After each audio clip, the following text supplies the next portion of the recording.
Yes, you read that title correctly.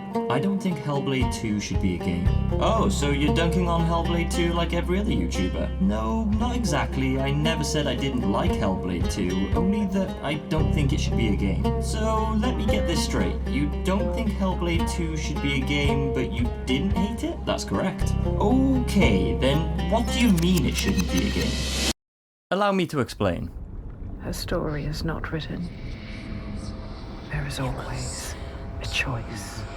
So, Senua Hellblade 2 was released on the 21st of May, and it's fair to say in its short lifespan, it's received a fair bit of criticism. Ultimately, I came away with this new game liking it, not loving it. I found the game extremely disappointing. Hellblade 2 is anything but an epic adventure game, unfortunately.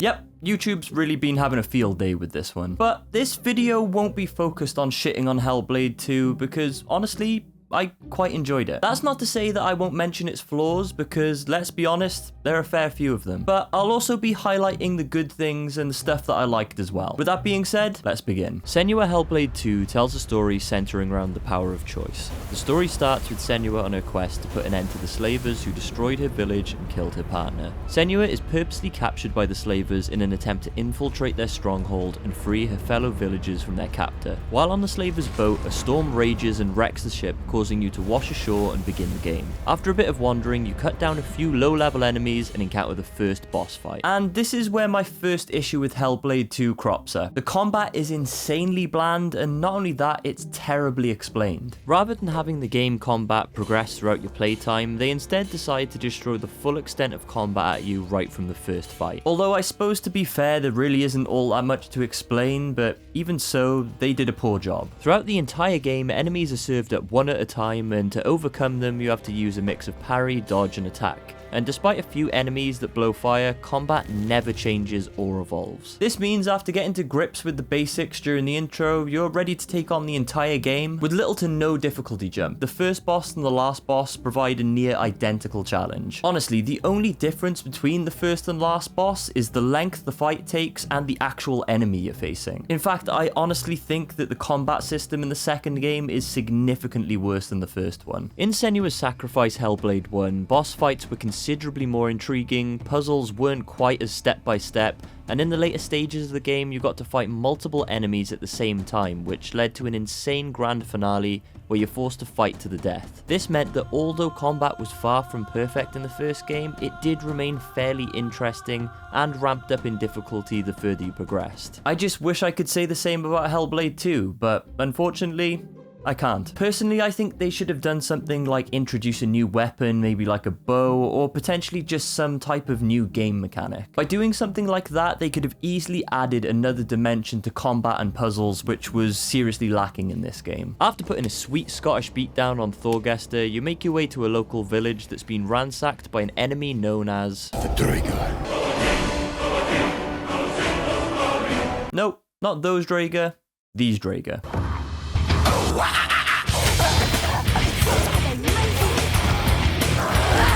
Once you've cleaned up a few of these fire-wielding, demon-summoning weirdos, you meet your first ally known as Fargrimr. Let's go. When you get to him, he's bound and ready to be sacrificed, but before that happens, you swoop in and save him from becoming a giant's plaything. After escaping, Fargrimr explains that the giant the Draugr was summoning will now be hunting you. After exiting the village, you pick up the sexy slaver you caught earlier,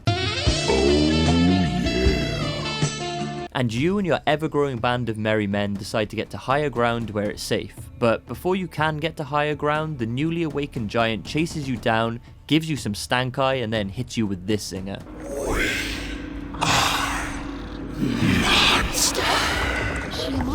Speak for yourself, motherfucker! After she hits you with some solid shit talk, Thorgester gives her an unsolicited cheek piercing, and you manage to escape to higher ground out of the reach of the giant. And from this point onwards, for the next hour or so, the game essentially just becomes a glorified walking simulator. Other than a few minor skirmishes with some frosted forest warriors and a few cave dwellers, you're essentially tasked with walking, crouching, and crawling through a cave, solving stupidly simple fetch puzzles in order to learn the name of a giant from a bunch bunch of magical beings known as the Hidden Folk. Yep, now I don't mind story building in games, but there are far too many sections in Hellblade 2 where all you're doing is holding an analog stick forward. And the cave section really stuck out as one of those areas. It's boring, frustrating, and if all you're doing is holding forward on an analog stick, that shouldn't be considered gameplay. To demonstrate what I mean, here's a clip I've taken from inside the cave system where you're crawling for almost 3 minutes straight. Still going. Still going. There we go. And herein lies one of the biggest issues I have with the game. Hellblade 2 has a total runtime of around 6 hours, which is insanely short for what is currently priced at a £50 game.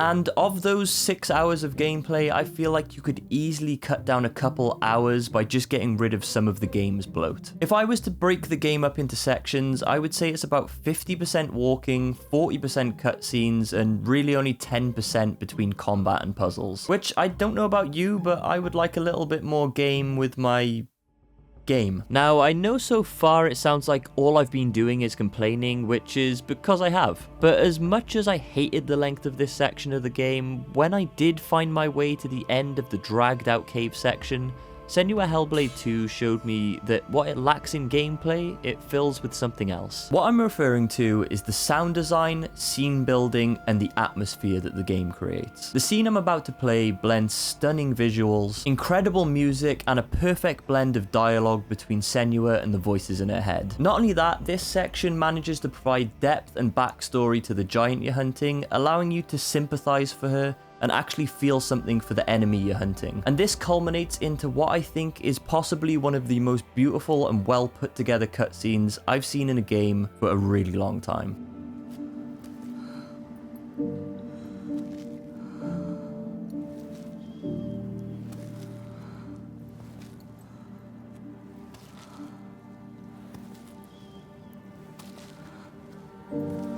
Iltoiga's baby.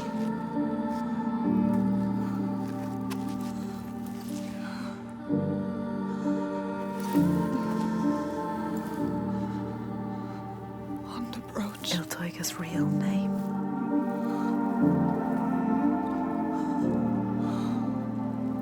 Ingun. Her name. Ingun. We all have names, given or chosen. We change them, charge them, invest them with meaning. Names torn away leave us raw and bleeding. Rootless. Selfless. All the names that were lost, she will fight and hold. She knows her name now. Ingun. I'm not crying, my eyes are sweating. Call me soft, whatever. That one got me in the feels. After learning the giant's real name, you're now thrown into what I consider to be the second boss fight in the game, which is set in what looks like a volcano. Kinda reminds me of another game I've played. Chris, your mistake. It's over, Wesker. Hold on. Anyways, the boss fight consists of you making your way around the burning lake, avoiding getting hit by any fire blasts coming from Ingun and breaking the chains that are tying her down. After doing this, the section comes to an end in yet again another stunning cutscene. But as amazing as the cutscene was, there's no other way of putting it, this boss fight is awful. Honestly, it feels like they made the first part of a boss fight and then just went, yeah, that'll do. Well, no, I'm sorry, that won't do because you're charging £50 for this game. And unfortunately, it really doesn't get much better moving forward. After overcoming the Ingun fight, you're in for about another 20 minutes of walking before you meet a new companion known as Austria. She's the leader of a village who's also been suffering with the giant issue. She asks Senua for help, and after some deliberation, Senua agrees. Nice. So, essentially the next part of the game follows the exact same pattern as the last section you've just played. You solve some basic puzzles, enter an underground cave, walk around listening to the Hidden Folk again, and learn the giant's name. The only slight difference this time is instead of the giant having a harrowing backstory, you actually find out he's just a big pussy that sold out his friends. Damn! Yep, that's right, I said it. This guy's a dirty rat that sold out his friends. After learning the giant's name, you return to Austria's village, and upon returning, you're raided by the Draeger, which actually results in quite a fun fight in the center of a burning village. After this, the game skips to the beach where the giant resides, and you begin the second giant boss fight. Now, I'm sorry to say this, but it's time to go back to complaining. Do you guys remember the Xbox gameplay reveal trailer they released about 2 years ago? This one right here. Well, if you do, that is honestly about 75% of this entire encounter. They seriously decided to blow their load showing you one of the best set pieces in the game 2 years before it even released. It's kind of like when a film trailer shows you all of the best bits of a movie, and by the time you actually go to watch it, pretty much everything is spoiled and you already know what's going to happen. After you get past what the gameplay trailer revealed, you're once again tasked with running between objects, only this time instead of avoiding fire, you're avoiding waves of water, and once again, that's all this section has to offer. Yet again, it's another boss fight, which isn't a fight. It's just more of a cinematic version of red light, green light.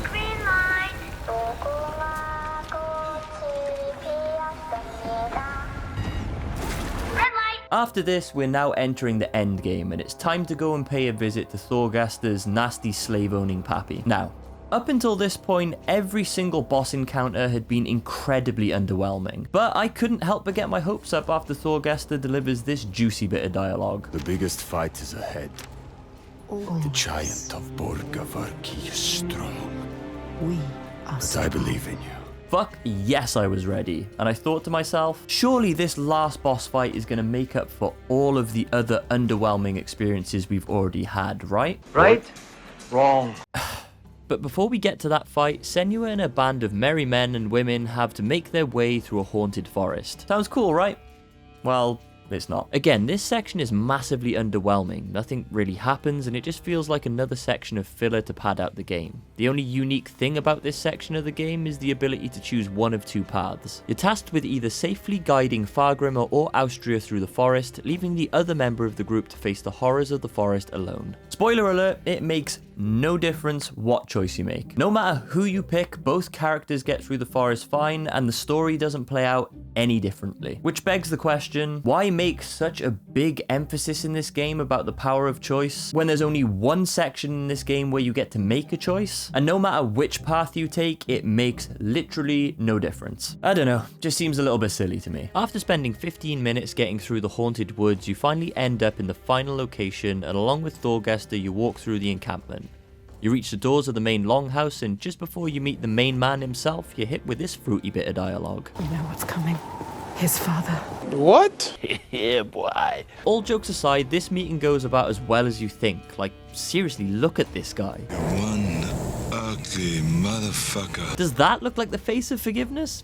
Fuck no, it doesn't. So, instead of listening to your proposal, Slaver Pappy decides to sacrifice you to the giants, but Senua, being the strong independent lady she is, has other plans. So instead of accepting her fate, she slaps the Viking fools around like they made a joke about Jada.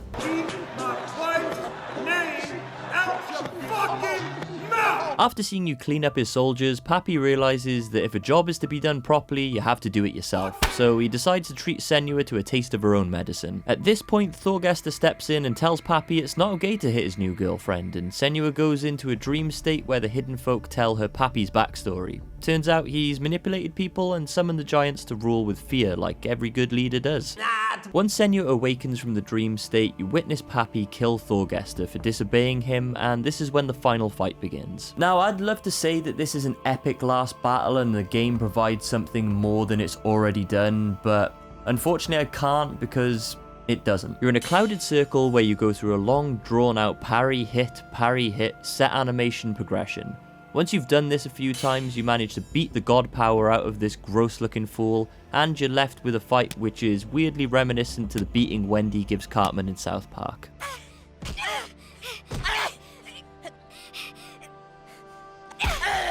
The fight finishes with Senua holding a rock above Pappy's head, ready to deliver the killing blow, but instead of killing him, Senua decides to turn the other cheek and end the cycle of violence. After this, there's an ending sequence which once again is beautiful, but my biggest issue is this. There is always a choice. Can I choose my way? Nope. No, you can't. This game is firmly set, and no matter how you play it, it will always end up the same. Now, I don't mind that Hellblade 2 tells a very particular story, but it would have been nice to maybe just have a little bit of wiggle room. That way, it gives you more incentive to play through the game again. As well as that, it can then also allow you to experience certain things in your playthrough that maybe your friends didn't, and then you can share those experiences with them. Not only that, I also have an issue with a line like this existing in the game. We should kill it. We've taken down one, but there is a whole land of them. So, there's a whole land of them, yet we only experienced 2. Well, do you know what I say to that? If there is a land filled with giants, show me. Not only that, when we do encounter them, don't just make them set pieces where all we're doing is holding the analog stick forward. Because, unfortunately, good graphics don't make up for boring, mundane gameplay. So, in conclusion, Hellblade 2 is honestly one of the most beautiful games I think I've ever seen. The sound design and music is honestly second to none, and the story, despite being less interesting than the first one, still holds up well. But despite how incredible those areas of the game are, it fails in the most important area any game can fail in, being fun to play. It feels like the developers were far too interested in telling a story and just focusing on how it looked and how it sounded, rather than how it actually played. And despite it only being a 6-hour game, it still somehow managed to feel like it was dragged out due to long walking sections and just straight up mundane gameplay. And to address the point I made at the start of the video, I don't think that Hellblade 2 should be a game. And that's because I honestly think it would make a much better film. Have you lost your mind? Yeah, I know it sounds like a wacky idea, but one of my favorite TV shows is Love, Death and Robots. And I honestly feel that Senua Hellblade 2 could have easily been on the same level as that. If they just focused on storytelling, animation and sound design, and just completely did away with the game side of things. But it's just my opinion. I'm not saying it's right or wrong, it's just what I think could have worked out best. And with that being said, I would love to hear from you guys. So make sure to get down into the comment sections below and let me know your thoughts on this video, as well as just what you thought about Hellblade 2 on its own. As always, if you enjoyed this video, consider hitting the like button. If you want to see more content in the future, hit the subscribe button, and hopefully I'll see you in the next one.